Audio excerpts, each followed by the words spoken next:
Welcome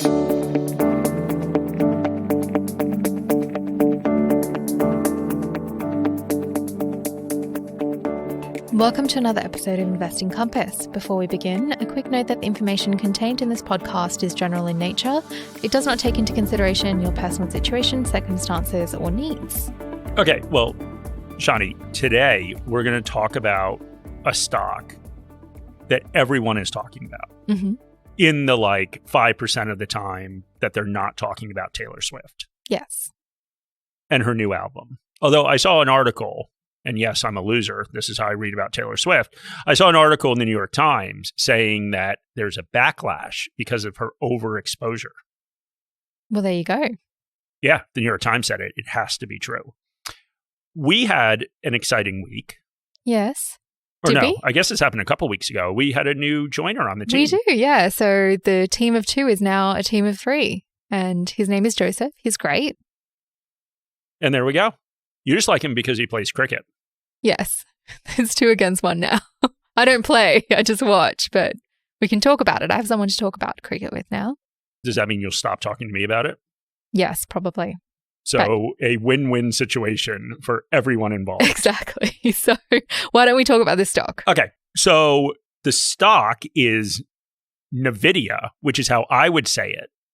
But apparently it's also Nvidia. Yes, it's a very common question. So common that the company has come out and told everyone how to pronounce it. And they said it was Nvidia. I don't understand why. This is the problem with these new names. They hire these naming consultants that come up with these ridiculous names, and then people can't pronounce them. So before we started recording this podcast, this would have been a couple of podcast recordings ago, Will said that we should have a segment where it was what grinds Mark's gears. And he has 1 to 1.5 minutes at the beginning of the podcast where he just talks about something that is grinding his gears. So do you want to talk about naming consultants and Nvidia today? Okay. Well, the issue, as an investor, to put this in investing context. So if a company that I own has a spinoff, generally you get shares of that spinoff as an existing shareholder. So then all of a sudden I have something in my portfolio, and they're all obviously new companies, and they bring in these naming consultants, and I don't know how to pronounce a lot of shares in my portfolio, which is just embarrassing because I come on here and I tell people they should know about the companies that they invest in. And I can't even talk about some of the companies in my portfolio because I don't know how to pronounce their names. Okay, well, that wasn't quite 1 to 1.5 minutes, but we got there. Okay, well, there a we go. rose by any other name would smell as sweet, Mark. There we go. We'll have a lot of Nvidia in this podcast, but I guess what investors really want to know about Nvidia is if it's still a good investment after its meteoric rise. Its performance has just been phenomenal. And that is part of the reason why investors are obsessed with Nvidia. So in the last 2 years, from April 17th, 2022 to same date in 2024, the stock has returned 227%. And this compares to an S&P 500 return of 11%. So that's a lot more. A slight difference, but we always say on Investing Compass that chasing after returns almost always ends in tears. So this episode is going to be a share deep dive on Nvidia and whether they're a quality business worth investing in and whether they are a quality business worth investing in at the right price. All right, so let's get started. And we'll give a little rundown on Nvidia. Nvidia designs and manufactures GPUs, and GPUs are graphics processing units. They are a specialized electric circuit that accelerate computer graphics. So one of the main use cases for GPUs are gaming computers. Nvidia was an early leader and designer of GPUs, which were originally developed to offload graphic processing tasks on PCs and gaming consoles. They are a clear market leader in this space. They've got over 80% share according to Mercury Research. But I think the reason that we're talking about this today is there's another use case for GPUs, and that is artificial intelligence. So This podcast is just full of buzzwords today, Shani. Exactly, Mark. So Nvidia, as we mentioned, is a market leader in GPUs. In fact, it has a wide economic moat thanks to their market-leading products, which include GPUs, but also include hardware and software tools that are needed to enable the growth of AI. They have a huge grasp on this market, but our analysts imagine that over the long run, tech titans that use AI will develop and prefer in-house solutions to diversify away from Nvidia. But this will only chip away at their dominance. It won't get rid of it. So they enjoy a wide economic moat. Now, did you say that to really chip away at their dominance? I don't think I did, but There we go. You're not that funny. Okay. So let's talk a little bit about these GPUs. Basically, there's GPUs and they're able to handle parallel workloads. And then there's CPUs, central processing units, such as Intel's processors for PCs and servers, or Apple's processors for its Macs and iPhones. They process the data of zeros and ones in a serial fashion. So the wheelhouse of GPUs has been the gaming market, and NVIDIA's GPU graphics cards have long been considered best of breed. More important, parallel processing has emerged as a near requirement to accelerate AI workloads. Nvidia took an early lead in AI GPU hardware, but more importantly, they developed a proprietary software platform, CUDA. And these tools allow AI developers to build their models with Nvidia. We believe Nvidia not only has a hardware lead, but benefits from high customer switching costs around CUDA, and that makes it unlikely for another GPU vendor to emerge as a leader in AI training. And the CUDA platform is for AI tools. It enables developers to use NVIDIA's GPUs to build AI models. And a high switching cost means that there are a lot of barriers to entry for customers to switch. It's just too hard, so they don't do it. So, two sources of moat. Yes. And as we mentioned, NVIDIA are market leaders in the GPU space, and they have a wide economic moat. This moat is awarded for intangible assets associated with the GPU design and the associated software framework and tools required by developers to work with these GPUs. So we spoke a little about the risks that competitors pose, so let's delve into that a little more. We do assign NVIDIA a very high Morningstar uncertainty rating. In our analyst view, they believe that the valuation will be tied to its ability to grow within the data center and AI sectors. And this is great because it's a booming industry at the moment, with a lot of research and funds flowing into its development. But being tied to one sector is always risky for businesses, especially ones that are emerging and we don't have the full picture yet for it. So for better or worse, being linked to this sector has helped the share price, but could be a risk in the future. We'll just have to see how it unfolds, which is why it's given a very high uncertainty rating. And we do see a lot of competition. We see a host of tech leaders vying for NVIDIA's leading AI position.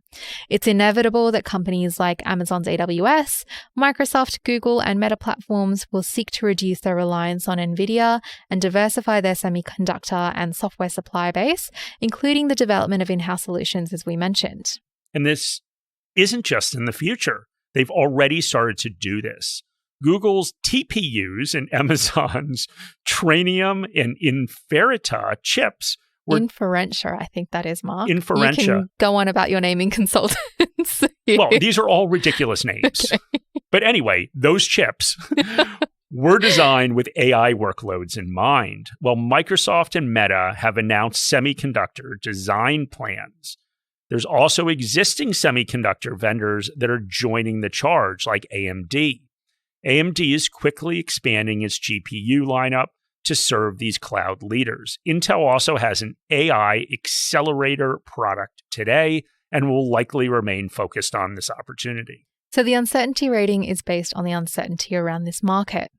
Nvidia dominates AI today, and the sky's the limit for the company's profitability if it can maintain this lead over the next decade. However, any semblance of the successful development of alternatives could also meaningfully limit Nvidia's upside. Outside of the data center, Nvidia's gaming business often faces boom or bust cycles, along with PC demand, and more recently, the sharp rise and fall of crypto trading, and not just by will.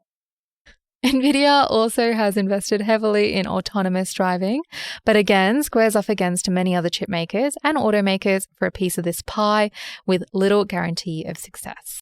We spoke a lot about where other companies are investing to try and compete with Nvidia.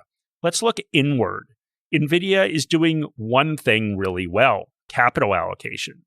They've earned an exemplary capital allocation rating, which is the highest rating you can get from a Morningstar analyst.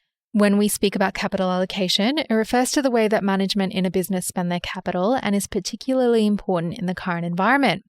We can simplify this down to 3 avenues for deploying capital: the balance sheet, investing in the business, whether that's internal or external, and shareholder distributions.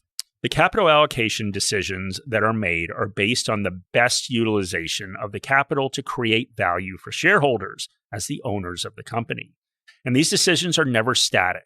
It will vary based on the company, the industry, and market conditions. The exemplary rating reflects a sound balance sheet, exceptional investments associated with the firm's strategy and execution, and attractive and appropriate shareholder distribution policies. And Nvidia is in outstanding financial health. As of January 2024, the company held $26 billion in cash and investments, as compared with $9.7 billion in short-term and long-term debt. We think the firm generates sufficient cash flow and has ample resources to meet its debt obligations, capital expenditure requirements, potential acquisitions, and shareholder returns.